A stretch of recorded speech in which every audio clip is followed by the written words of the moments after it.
This is Recruiters on the Rise, and I'm Colleen Gallagher. Join me for candid conversations with talent leaders as we explore the work that drives them, the lessons they've learned, and how they're helping people find careers they love. The show is sponsored by Lavalier, an interview intelligence platform built by Textio. Welcome, everyone, to another episode of Recruiters on the Rise. I'm so excited to introduce today's guest. He has led sourcing and talent acquisition strategy for some of the biggest names in global finance and consulting, Deloitte, Citi, and most recently 8 years at AMS, where he was a managing director of their Center of Excellence for Sourcing, Intelligence, and Attraction. He recently launched his own consultancy and is currently helping a global nonprofit rebuild their entire talent infrastructure from the ground up. He thinks about recruiting similar to how a great chef thinks about a meal. And yes, we're going to talk about that a little bit, but he's also a former commercial photographer, which I think is just cool. So Hayden Hughes, welcome to the show. Thank you. Thanks, Colleen. Thank you for having me. And thanks for that lovely intro, sir. Oh, yes. So excited you're here. Well, let's dive in. So I love to start with just hearing from someone like yourself. What do you think is the one thing or one action that sets the best recruiters apart from the rest? The very best recruiters, to my mind, and certainly for anyone that's worked with me, I worked for a number of years at Michael Page, and Michael Page they're very passionate about their training, and they really instill a culture of being very intentional about the candidate journey. For me, the best recruiters, they ask great questions. They're genuinely interested in people, and they're very intentional about the journey that they're taking candidates on and making sure they don't forget the fact that this is a human business, and actually to do it really well, you've got to be curious, you've got to be interested, you've got to be engaged, and ultimately you're not asking the question just to be smart, to be clever. You genuinely want to know about that candidate's answer. So what does that look like in practice for you? Like, how do you think that shows up in how a recruiter conducts themselves? It shows up in a number of ways. I think certainly when you're recruiting great recruiters, you know it when you see it. There's been a few times in my life when I've been interviewing recruiters, and obviously over the years I've recruited a lot of recruiters. And you can have good interviews, and then you can sometimes, every now and then, you have a great conversation and you come out of it and you're absolutely buzzing. That person looks at you, they look in your eye, they make you feel special, and they're not just going through the motions. It's the same with a great hiring manager conversation. A great hiring manager conversation is intentional. They're really curious about the role. They're excited. They've done the prep. A good recruiter has read your CV. A good recruiter, by the way, this is a controversial take, a hot take for you. A good recruiter, I do believe, can probably look at a CV in under 10 seconds and know whether or not it's a good candidate. I think that may or may not be considered the right thing to say, but I think a good recruiter probably can do that. However, they will then draw out of that candidate why they're right for the role. And so they'll then in turn pass that down to the hiring manager. As a hiring manager, they're ultimately they are trusting you with that empty chair that they've got. They're trusting you to fill that role with the right person that's going to make a difference, that's going to supercharge their team. A good recruiter is really passionate about that. Yeah, I mean, I get the hot take there, but I think the reality is that's the amount of time most recruiters have to spend at looking at a resume. And so if you can become good at that, then that could be your secret sauce in terms of, getting the right talent in the door, especially right now with the amount of inbound companies are getting. Yeah, and I think we are lost in a sea of mediocrity is the reality now, because everyone's CV looks the same. So if you are going out and you're looking for an accountant or an auditor, everybody's CV is going to say it's going to hit the same points, the same notes. So it's about your ability to look at that. And I was having a conversation with someone earlier today, and they made the interesting point to me today, actually, that humans have an awful lot of bias. So actually, is there an interesting take in terms of that sifting process that actually, as long as we absolutely should have a human in the loop, and I'm a firm believer that we should have a human in the loop, but it's quite interesting in terms of some of the more challenging cases that are out there at the moment. We're all aware of them. Is it an interesting case to be made to say, do you know what, there's some sifting that can go on, and as long as you're then very thoughtfully, intentionally looking at the long list and the short list, actually maybe that's okay. Yes, especially in the age when we do have access to tools to help audit the system in a way that you don't have an ability to audit the human, right? If you're using something to help with the screening, and I firmly agree with you that it still has to be a human in the loop. And I know that term has become overused and people are sick of hearing it, but It's true. It's still true. I think it's the best way to summarize what the point is, which is you still want to make sure that you're not letting, the computer, the agent, whoever run wild and making decisions. You still need the human to be making the decisions and guiding it. And there are things you can do now that, I know ways, people would do audits in the past of this is they would just bring in more humans to review what the humans had done. So similarly, now you can bring in humans to review what the technology has done, and you still have efficiency gains on both sides. So I do think that there are solutions in the market that people can use to suss that out. You've just reminded me, and one of the books I'm talking to the team about is this. I don't know whether you've come across this before.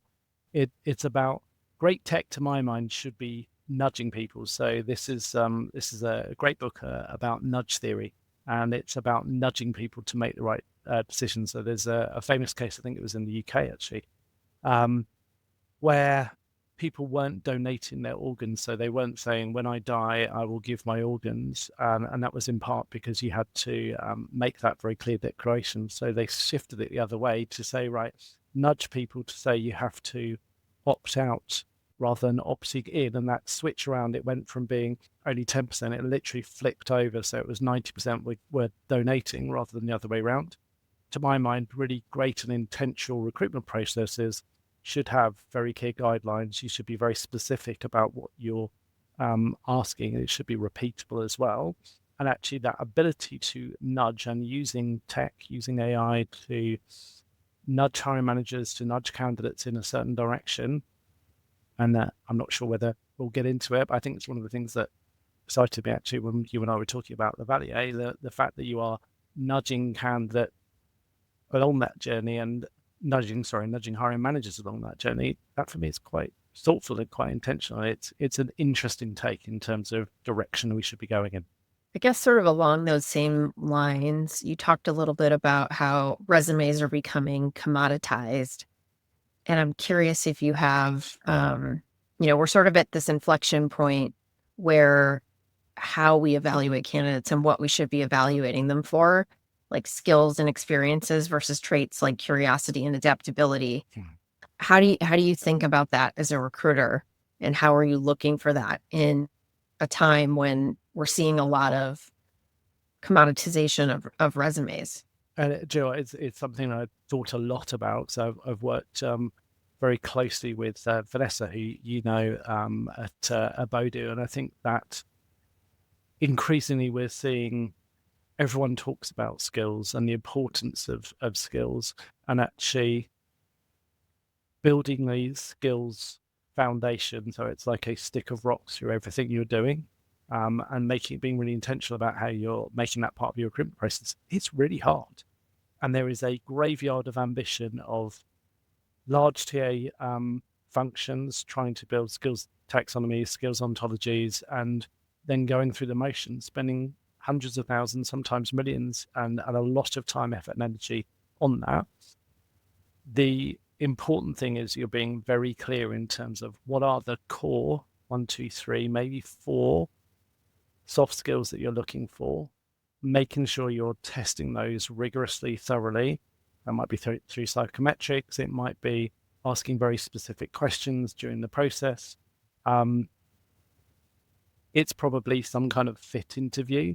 And I think increasingly we've all seen the stories, and we've all lived it as well. The elongation of the recruitment process that we've seen in the last 2-3 years I think it's my hope is that we're going to get to a point where we realize it's not actually resulting in better candidates, a more engaged process. I'm passionate about candidate experience, and to my mind, if we can find our ways around to putting up on a pedestal things like the Candy Awards and really being thoughtful around the candidate experience, no bad thing. That's got to switch and it's got to change. Yeah, somebody recently told me they have somebody they know going through, they're looking for a job right now, and one of the companies they're talking to says that they like to date their candidates, which is code for like, you've done 10 plus interviews and we still have a few more for you to do. And, obviously I have a bit of a bias here since I'm, leading a company that's building interview intelligence. But my hope is that, if you can have more insight into what's happening in the interview process, you don't have to do that many, because I think a lot of what people are, they're sort of solving the problem the wrong way, which is, let's just add more process to it because we aren't getting the signal we need, and we don't know who we can trust, and we don't know what people are actually demonstrating. And so let's just add more and more stages so that we can get more opinions. But that's what it is. It's just opinions. And so, I really do hope that if, whether somebody's using Lavalier or they're using any type of interview intelligence software, that it will help not only give people better signal on what candidates actually are demonstrating during the interview process, but also it improves candidate experience and the company and the hiring manager's experience, because it's not going to take as long, because you're actually getting data you can use. 100%. And there's quite a lot to unpack in that, actually, because I think for me, one of the things I've really advocated probably over the last 5 or 6 years is actually building very clear candidate pack. And actually you see the very best employers out there in terms of the ones that are consistently not just winning awards, but genuinely hiring the very best talent. It's about showing and being very clear as part of the process from the very outset. Here's the things that will mean that you're a good fit. This is what our company's looking for. So it's not just, to your point, or it's that signal versus noise thing. And it's not just saying clearly, here's what we stand for, but it's also a case of here's what we don't stand for. So it is actually more of a 1 and a 0 process. And actually, if you're being really clear with candidates right up front and saying, these are the things we're looking for, we're interviewing you, but by the way, you're interviewing us as well, because it's a two-way street. And making sure that step shift is there, being really clear with candidates. I love there's a number of employers that are increasingly now beginning to state, this is our AI policy. And actually at the very early stages of interview process, say, right, here's our AI policy. This is what we do say is okay. This is what we're not happy with. And to my mind, that's really clear. So the candidate knows that we are embracing this. We are forward thinking. We're energized and engaged by where the future and the technology is taking us. That, to my mind, feels like a great way of embracing that with a candidate. They can then be really clear on what the business does stand for and what the business doesn't stand for. To my mind, that is a great outcome. So I think you're absolutely right. It's a signal versus noise thing, and it's got to change. One of the things you and I have talked about before is, and I think it speaks to this point, is the meeting before the meeting, and making sure that, this is something a really good recruiter does at the beginning. So can you walk us through that, what that actually looks like and what you mean by that? 100%. So this is something I kind of think it's one of those things, back to your point about what makes a good recruiter. And again, going back to those Michael Page days, and Michael Page isn't alone in it. A lot of the best, both mid-tier and the Shreks, all the big firms that are recruiters that are really well trained, it's all about drilling you to make sure that conversation with the hiring manager, or that conversation with the candidate, because it's the same to a little bit of an extent with the candidate, definitely with the hiring manager. Are you as prepped as possible? So are you showing up? And it's the difference, to my mind, which you mentioned earlier, that piece around chefs. It's about being prepared. It's about taking the candidate on the journey. It's just the same as if you go, I think you were talking when we spoke the other day, you said about how you'd been to a lovely restaurant. Was it in Sonoma? Yes. I'm going to get it wrong. Yes. And I think it's that thing of are you showing up and having a great conversation? So the meeting before the meeting is, do you have silver medalists? Do you have referrals? Have you identified an internal candidate? Do you have a simple one-pager? So if you've gone out to the market, have you got market intelligence to say, here's the supply, here's the demand, here's what the immediate competitors are looking for, here's some of the adverts they're looking for at the moment. And being really thoughtful. I know last time we spoke, hiring manager, you suggested these things that you're looking for, are they still important? Oh, by the way, why did this person leave? Oh, is there some attrition challenges? You've got an immediate competitor coming after your people. Was this about salary? So it's about having really taking them on that journey. And that's the difference, back to that point around the restaurant, difference between showing up to a good restaurant and being asked, what would you like for your dinner? Can I take your order? And having someone that really shows up. And I think, sadly, we don't always get this right, the Brits, but you guys definitely do, that I'm going to be your server for this evening. I'd really recommend the lamb. This particular wine goes well with that. And having that great conversation, making that difference. I was speaking to someone earlier on in the week about the new Gordon Ramsay series that he's got, talking about his launch of his latest restaurant. I've written a post on it actually on LinkedIn. And for me, it's the thoughtfulness. I mean, it's exec produced by Gordon, right? So it's quite interesting. It's all about Gordon, but it's the thing that I love about it again is this the level of intention that he has in terms of walking his chefs that are going to be front of house, and really the two key individuals that he has for these two. So he's got the Gordon Ramsay, the fine dining, which I think is 8 or 9 covers. And then he's got Lucky Cat, and he's moving someone from his Mayfair Lucky Cat to this new one. And he goes through a whole process where he's saying, right, here's the suckling pig, and this is what we're going to do. And his whole point is, right, here's the theatre. This is how we talk people through this stuff. And he's very intentional about where he's going. And the other point he makes is, if I'm sitting down with my wife, Tanner, I want to know that I've got starters for her and for me. So it's not just one of us, and when they're picking, she would like this and I would like it. And he's very intentional about what that process should look like.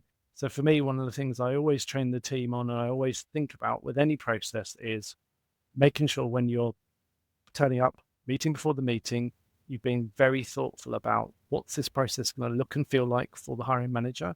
Are they going to walk away and feel like this is a really elevated experience? Are they going to be really clear about what it's going to look like? So when they're going to get their long list, what the short list looks like, and you're actively booking time in the diary with them to say, I will have a long list for you at this stage. These are the things that I know you're looking for.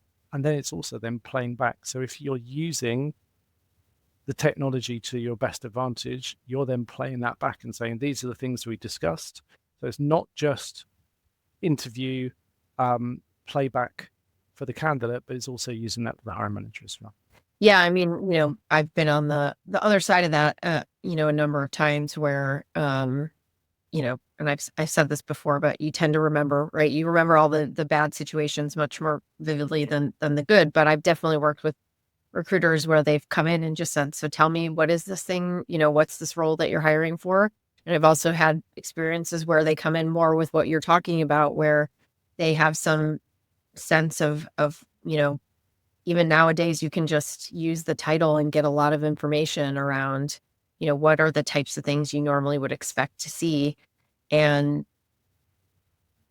I think what you can get out of that when you come in is, number one, it just builds trust in the relationship right off the bat. And obviously that's such a key component to having a successful search. But I think, it's just, the other thing that does that's so important is you align on expectations up front, because we've all been in situations where you get 30 or 45 days into hiring and you're like, I'm not seeing the candidates that I want. I'm not. There's nothing worse. Yeah, this is all wrong, and there's sort of that prep that ends up being so important. And if it's not done, and I think this is where really good recruiters, to your point, are being proactive about doing that in advance. I think I saw a post recently where somebody suggested like you send something to the hiring manager to fill out in advance, which could be a way to do it so you get more signal. I'm a bit skeptical that people are going to devote time to that. And, one of the things that I know when we have been developing some of the technology we've been developing and talking to recruiters, what we did hear a lot from the best recruiters was, I need the intake meeting. Like I still get, that's not something I want a bot to do. That's not something that I want, to a hiring manager to just do themselves, because there is a ton of value in the conversation that we're having. Yeah, ultimately we're part of the human resources team. Yeah. Please in the name. You mentioned an interesting point there, which is trust. And I think that is central and foundational to everything that we're doing. One of the big turning points for me was when I joined AMS, actually, I had an old boss, Ish Banzor, and he introduced me to Charles H. Green and the trusted advisor and the trust equation, which is something that I was very lucky. We then went on to actually work closely with Charles, and we then built a whole foundational and training around that, which was partnering closely with him and his team and his point. And I'll kind of play it back for people that aren't aware of it. So it was it's an equation, and it's credibility, reliability, and intimacy is on the numerator, and then on the denominator is trust, credibility, reliability, intimacy, and then on the denominator is self-orientation. And his point is, you can have all of the top three, but if you are not there being very mindful of your orientation and where that individual sees that, then ultimately it doesn't work. And it's a whole kind of playback in terms of, there's no point in saying that you're going to do stuff and you can have a lovely meeting. If you then don't deliver on time, you've immediately messed up your credibility. There's a fantastic equation, and that whole piece in terms of making sure that you're being really thoughtful about putting yourself in that hiring manager's shoes is just phenomenal. Really would recommend it. Trusted advisor. That's great. Okay. Shifting a little bit, you've shared that you have seen or heard some senior TA leaders sort of talk about AI in the way of like, well, we have a couple of years before AI catches up. So what would you say to them, or how do you think about folks, or what advice would you have for anyone who might be thinking that? If you think you've got a couple of years, you're fooling yourself. Is it Jim Collins, the kind of get on the bus? This is moving at a exponential rate, the like of, we've never seen anything like this before. And the more that you can equip yourself, the better.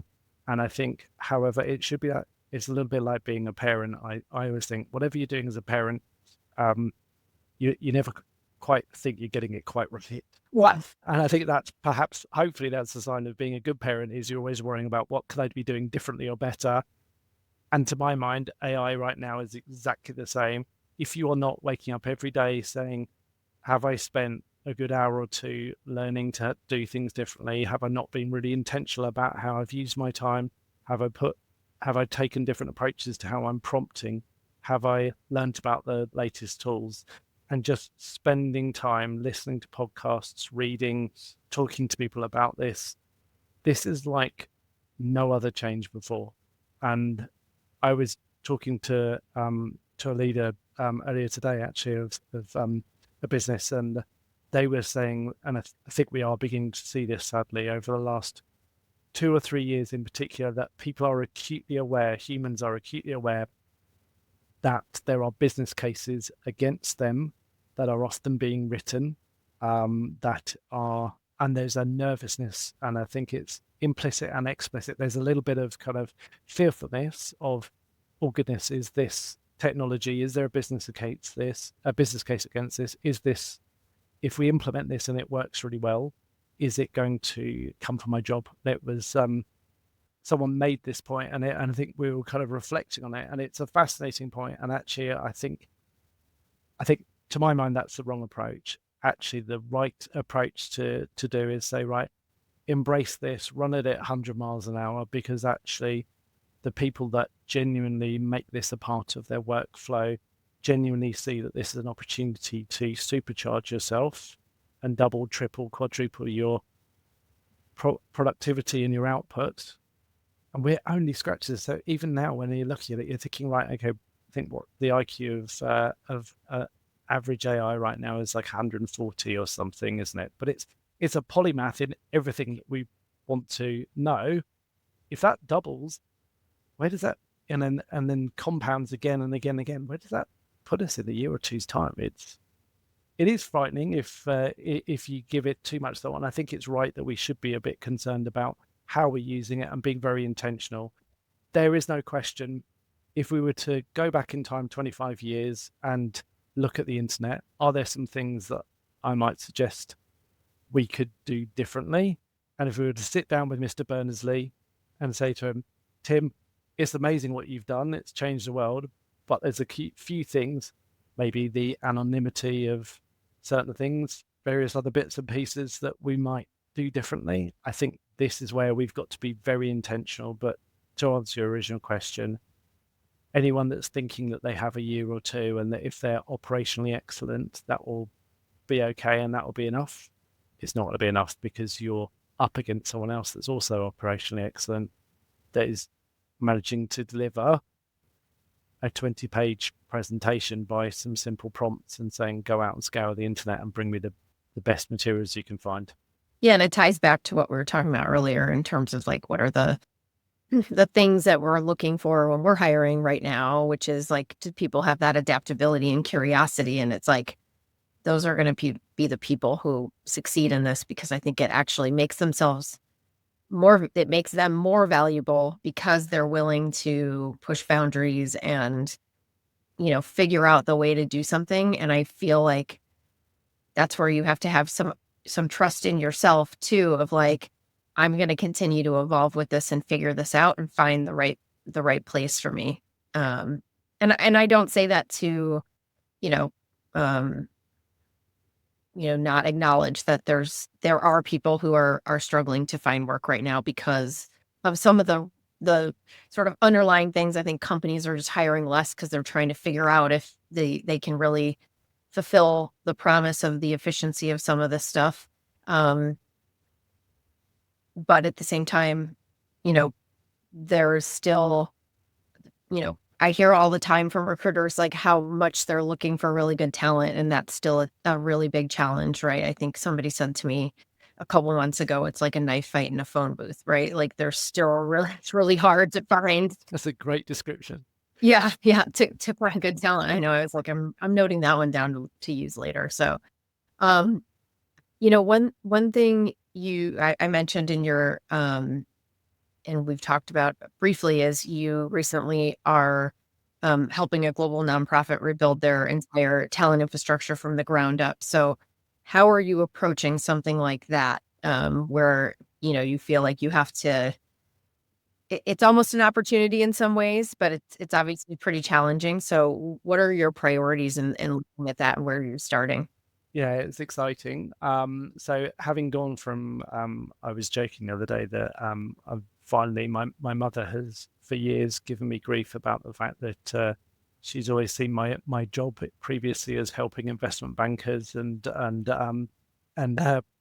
partners of a professional services firm, and she's finally can feel, I think, a little bit better about what I'm doing in my job. So in answer to your question, yes, I'm working closely in a very exciting, with an exciting org, which is the Clinton Health Access Initiative. I hadn't heard of them before.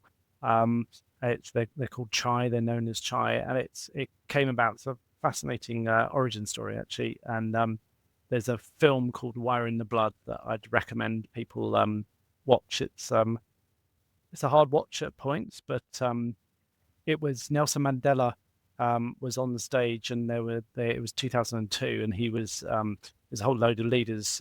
They were looking at, I think it was Barcelona, and they were looking at the fact there was millions of people dying of AIDS at the time, and he, as they walking off stage, he asks Bill Clinton for a favor and says, we've got millions of people dying. and the antiretrovirals that were there. And at the time, they were about $10,000 per person. And he said, Bill, can you effectively can you look to see if you can make this available to millions of people, and instead of it costing $10,000 now, fast forward 20 years in the future, and it now $40 for a person as opposed to $10,000. And that's the journey that Chai have been on.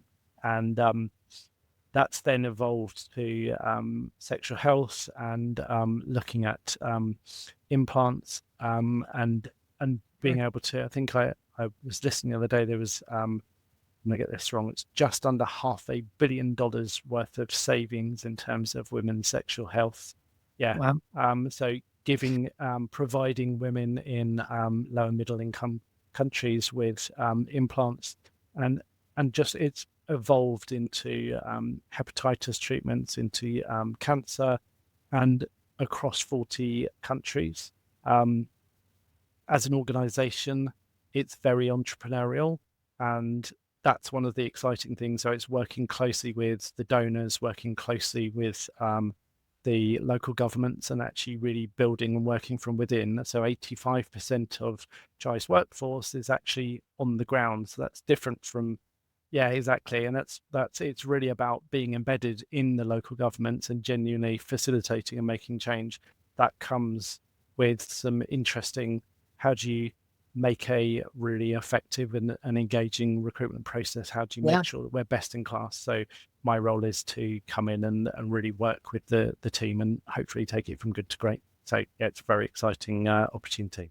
Pivoting a little bit more to learn about you. Tell me more about your photography background, and if you're doing that at all anymore. I got to scratch my photography itch for 18 months. I was a photographer. I had left Michael Page, and this was kind of height of kind of 2007. My wife was traveling a lot at the time, and we just had my my daughter. So this is about 18 years ago. I was very lucky. I got to be a photographer. I worked with Gordon Ramsay and his team. Actually worked with the BBC. Photographed quite a lot of bands. Did some really work with various record labels. Did some really interesting and cool stuff. Ultimately, whilst it was a lot of fun, it wasn't necessarily going to pay the rent. So it was a lot of fun. I got to scratch my itch. I would genuinely say that in terms of advice to people, if you've got something like that, absolutely go for it, because there's a fantastic book I once read. I think it's called Top 5 Regrets of the Dying. It's not a very cheerful book or cheerful sounding book, but I think it's one of the most gifted books on Amazon, and it's phenomenal. And the point it makes is people always regret the things that they didn't do rather than the things that they did do. And that for me was one of the things I did do. So hopefully not a regret in the future. So how did you end up getting into recruiting? I worked for an enterprise rent-a-car, a car rental company, and helped them when they were coming over to the UK. They were setting up their franchise in the UK, and I worked with them in central London. My time had come to an end with them. I'd done that for 5 years, hard work. And one of my team then went to work for Michael Page. He then said, why don't you give this a go? I think you'd really enjoy it. So I did 4 years at Page, then went off to be a photographer. But I think it's a funny thing, that agency piece, and I always say I left, I think it's something a bit sad when people say, oh, I fell out of love with agency. I was very lucky and fortunate. I still really love the agency part of my time in recruitment. I look back on it very fondly, and I very happily go back to work in agency again. I think I see my recruitment career in kind of at least two halves, maybe a third chapter now. Joining AMS, I joined, initially I was on site at Deloitte, and Deloitte's a fantastic firm, and I'm very passionate about Deloitte. But when I first joined, it was a bit boring and a bit quiet. And Working. I'm not shocked to hear this. And I'd come from Michael Page, which was in the centre of London, a big, buzzy, very high ceilings, all marble. It was a phenomenal location. There's 200 people on the floor. you could be closing a candidate out and having a senior conversation in American football will be buzzing past you. It was quite a vibe. Yeah. Having gone from that to then being on the fourth floor in the centre of London in their New Street Square offices, very nice, but it's very quiet, it's very serious. And I was asked by my boss at the time, and he said, well, you've got a role in tax. I was like, dude, sorry, I'm already, yeah, exactly. I'm already in accounting. I'm in a very quiet floor. I'm struggling already, and this is a few months in. I was a contractor, and so I gave tax a go. But bizarrely, that then created my love for sourcing, because if you're looking for tax professionals, if you're looking for indirect tax, not-for-profit professionals in Birmingham, which one of the things my team was doing, it's hardly any of them. There's literally a handful, and they've all been approached, to your point. So anyone that you're headhunting from PwC, EY, KPMG, and probably a couple of other places, and they've already been spoken to about Deloitte. So actually it became about how do you reach out and engage with passive candidates. And that for me was where that passion around working with passive candidates, mapping out the markets, and literally sitting down with the partners and saying, right, okay, how are we going to map this out? What does this immediate competitor look like? And actually building mapping of who you wanted to target, how you're going to approach them. That then became, right, okay, how do we do that through LinkedIn? How do we build campaigns? How do we then build great employer brand? How do we use 2017, 2018 came along. AMS at the time was an absolute pioneer in insight-led sourcing. Now it's one of those things that we all kind of take for granted, but it was like you'd invented fire, because you're there suddenly bringing what had previously been just the territory and domain of search firms, where they're mapping and bringing that level of insight and intelligence to a client. Suddenly you're able to bring this to life and going on that journey. So doing sourcing really well, passive outreach, passive engagement, really being passionate about employer brand, and then in turn using insight and data.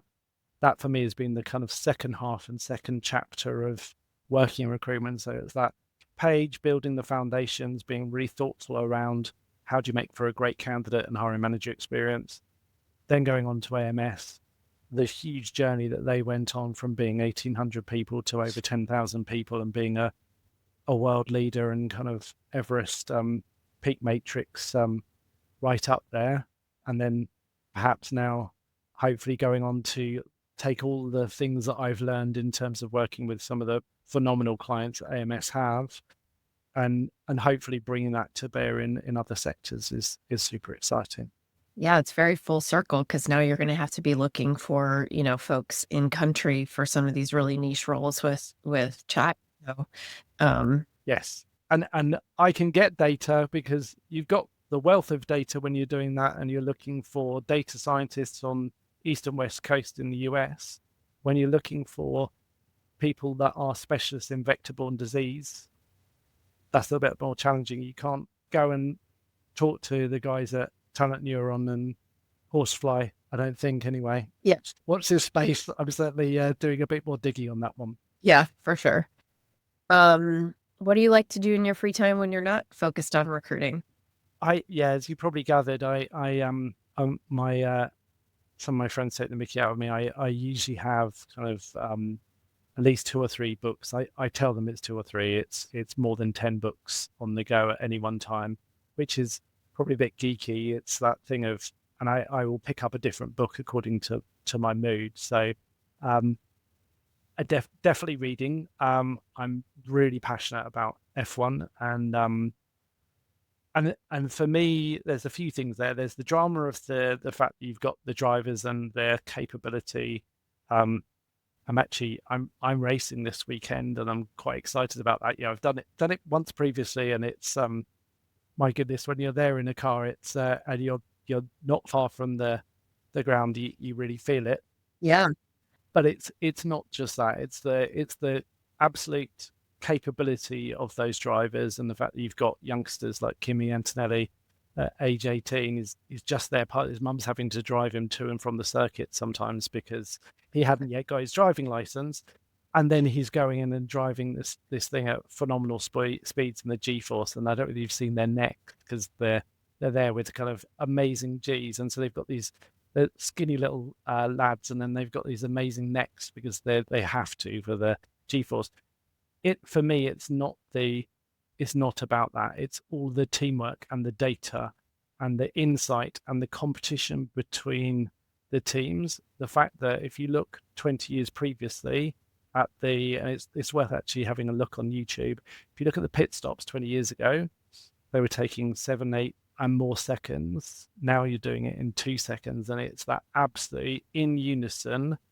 How do you use the data? How do you make sure that you're being really thoughtful to say, right, okay, our weather report is saying there's about to be rain in the next 10 minutes. Do we make a tire decision? What do we do? And actually thinking ahead around what your competition might be doing and making sure you're doing things to get the edge.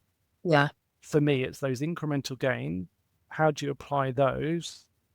Aside from the fact that it's fascinating and fun to watch, how do you then apply that in business, and how do you apply that, most importantly, in recruitment?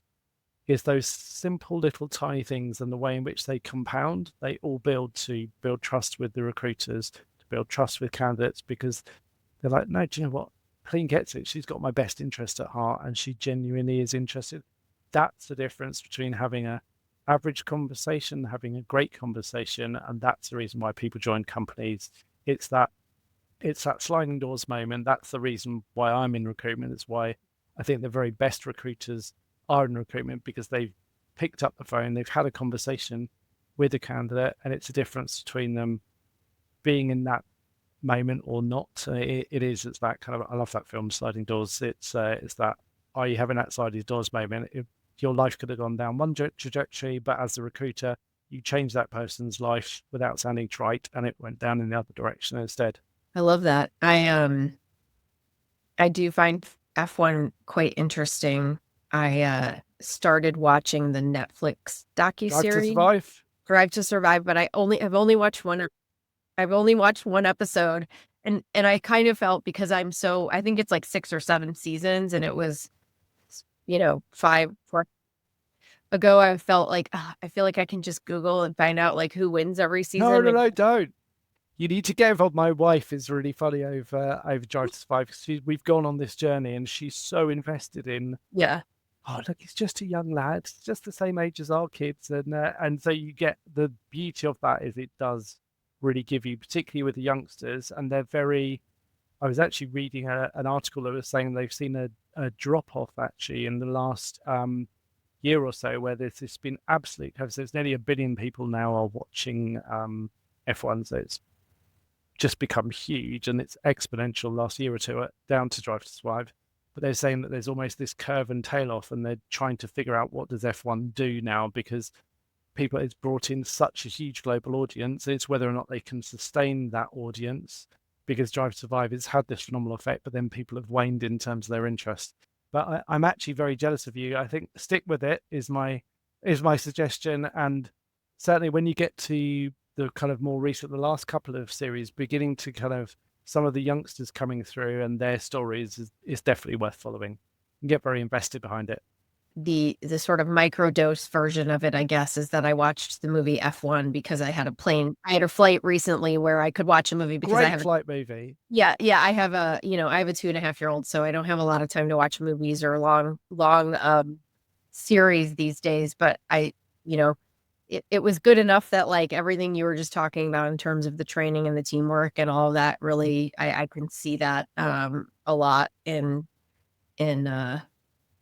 how that can apply. And just, I love like the way you've brought it back to like a lot of, practical applications of things in everyday life, restaurants or chef or SL.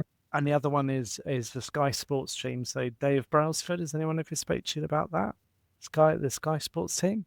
So the UK had famously not won the Tour de France, and we had a pretty average cycling team. And there's a guy called Dave Brailsford.